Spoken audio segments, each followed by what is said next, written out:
are really, really important for your little one, but they are also quite sacred, right? Everybody loves it when their baby or toddler is napping during the day and you get a little bit of a break. You get some time out. That doesn't happen if the second you put your baby down for a nap, they wake up. This can be frustrating, confusing, and very often your little one is not actually getting the sleep that they need during the day, and you are also not really getting a break. In this video, I am answering your sleep question, what should I do if my baby wakes as soon as I put him down for a nap? And I'm going to talk you through a bunch of strategies to ensure that when you put your baby down for a nap, that they stay asleep and nap well.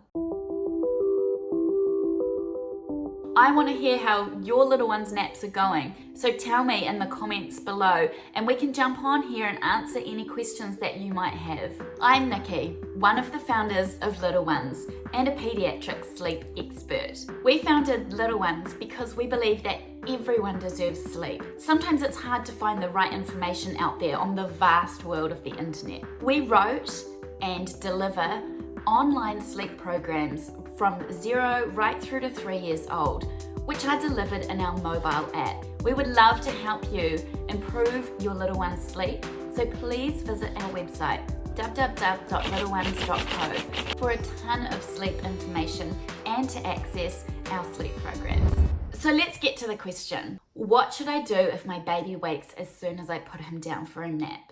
Depending on the age of your baby, the answer to that question is going to vary slightly, but there are still some things that you can start looking at and implementing pretty much straight away to ensure that your little one is in the best possible position to nap well. So first I'm going to talk about if your baby is still in that newborn stage, especially in the first sort of 3-ish months of their life. The most likely reason at that age for a baby waking as soon as you put them down is wind.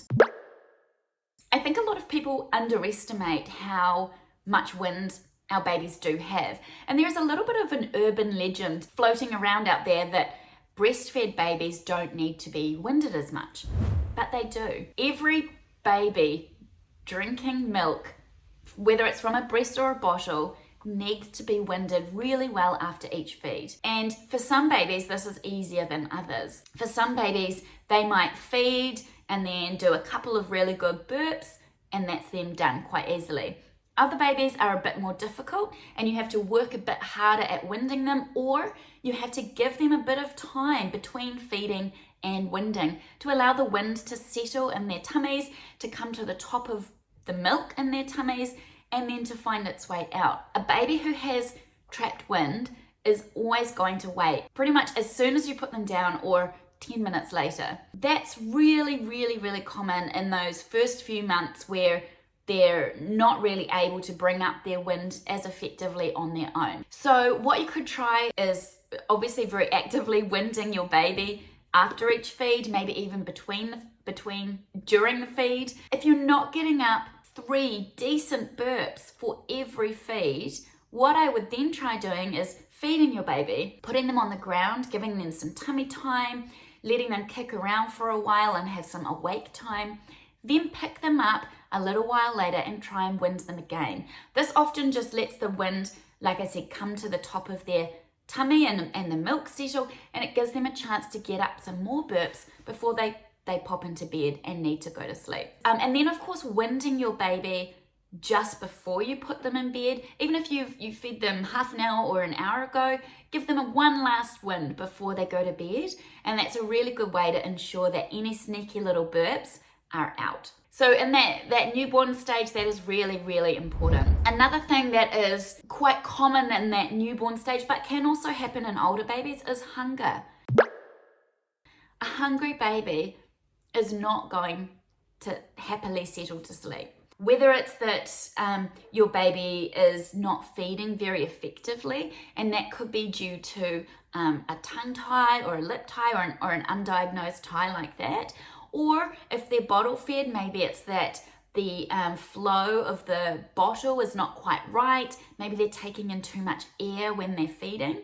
If your baby is not feeding very well, even if it might seem to you that they are feeding well, and this can be quite misleading, especially for breastfed babies, then that's something that maybe you could start looking at a bit more, because a hungry baby is not going to nap or sleep well. Try and rule out hunger if you can. If you're a bit confused about if your baby is feeding as effectively as they could be, if you're breastfeeding, I would suggest talking to your healthcare provider or a lactation consultant, and they will be able to provide you with a bit more advice about how long your baby should be feeding for, and maybe even what you're feeding your baby to see if there's anything else going on, like an undiagnosed tie. I'll put a link to our article about tongue and lip and cheek ties in the description box, so go and check that out. That's got a bit more information if you need it.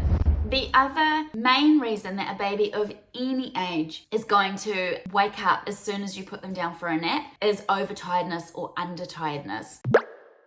I feel like everybody knows what overtiredness is, right? It's when you've kept your baby up for longer than they can biologically handle for their age. So they have been awake for longer than they should have been between naps. Their brain has just gone boom, cortisol, which is like adrenaline, is coursing through them. They can't cope with this super dose of stimulation, and it's really hard to get an overtired baby to sleep. If your baby starts to drift off and you're putting them down, they are in a very fractured state of sleep if they're overtired. Even just the movement or the change of temperature or the change of noise in the room that you're trying to put them down in, or the feeling that they're suddenly not in your arms, is going to make their eyes ping open. They are not achieving restful sleep when they're overtired. And so the first place to start there is to look at the amount of time you are keeping them awake between their naps, and make sure that that is super, super age appropriate. The flip side of that is undertiredness, and that literally means the opposite. So that means that your baby is not tired enough to go to sleep when you're trying to put them down. What can happen here is babies do have a natural dip in their energy levels after being awake for about 1 to 1.5 hours. And this is where they might start to yawn or seem a bit grizzly. And yes, they are getting tired, but for a lot of them, they're not properly tired enough to nap very well. This is quite common after about 3 months old, where we are still trying to achieve quite newborn sleep patterns with our babies, and start putting them to bed a bit too soon. And yes, they will probably start to fall asleep if you're doing something to actively settle them, like if you're feeding them or rocking them, they probably will fall asleep. But similar to overtiredness, they're not ready to sleep deeply and well because they're just not tired enough. You put them down and their eyes ping open because they are like, okay, I've had a tiny little power nap in your arms. That was enough. I wasn't really tired to start with, and I'm ready to party. This happened with my son, who was my second child, when he was, sort of between 0 and about 5-6 weeks old, before I got the awake times right.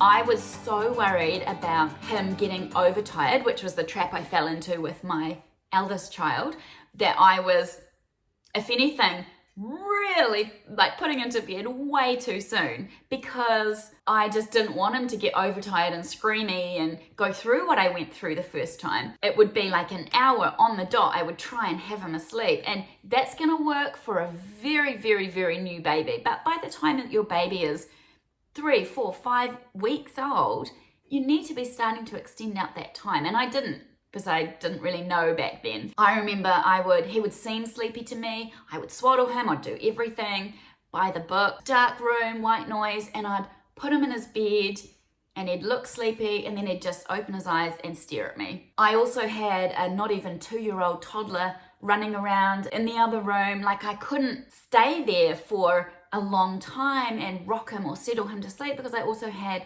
an active toddler I needed to be entertaining and keeping an eye on. I remember getting really, really frustrated and upset, angry and anxious, and that really spurred the start of my quest for sleep answers.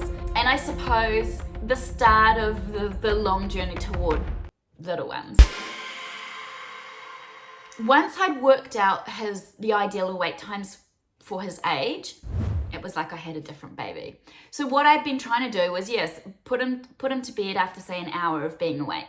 I would then spend the best part of an hour on and off settling him to sleep. And also knowing my son and knowing he has slightly lower sleep needs than his sisters, for example, I now realize he should have been kept awake for 2 hours. And then I would have been able to put him in bed and he would have gone to sleep straight away. Because what was happening was that he was going to sleep after 2 hours. It's just I had then spent an hour getting upset and frustrated and anxious about being able to get him to sleep. If you're in that boat and you find yourself questioning your own parenting skills and rocking your baby and doing everything you can to get them to sleep and being really frustrated and stressed out about it, take a step back, take a breath, have a coffee, and have a look at their awake windows.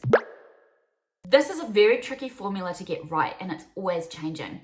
So I suggest you take a look here at our sleep programs, which I will link right here. And we have the ideal awake times for your little ones from 0 right through to 3 years old. And like I said, it changes all the time. So it's really important to be on the front foot with that and know what to expect. So check out our sleep programs because we have all the answers there.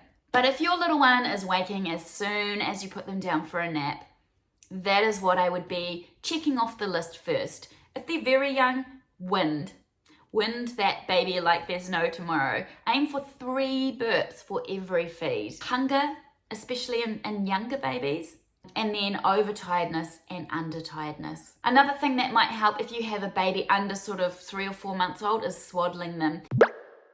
As you know, babies that young have a startle reflex, and so often the act of putting them down makes them feel like they're falling, and their arms will jerk out in response to that, and that will wake them up. So having your baby nicely swaddled is going to mean that they feel secure. It feels like they're still in your arms, and it's going to help them stay asleep if they've started to drift off to sleep while you're holding them. I'm going to link another few helpful articles in the description box of this video, which are around creating the ideal sleep environment to help with naps. I'll link our article, which is what to do if your baby's not napping well, because all of these have lots and lots and lots of solutions, and they're really easily described for you. There are a lot of simple things that you can implement today to try and achieve better naps and better sleep with your little one. So I hope this video has been really helpful in answering your question of what to do if your baby wakes up as soon as you put them down for a nap. Naps are so important for everyone in the house. Your baby needs that restorative daytime sleep so that they're able to continue to grow and thrive, and because it helps with their nighttime sleep. Naps for your baby are also important for you. You need some time out, you need some downtime, you need to have a cup of tea and binge watch something on Netflix, because that is important for you too. Make sure you subscribe here to our YouTube channel so that we can continue to make lots more videos just like this one. Thank you very much for watching, and I'll talk to you again soon.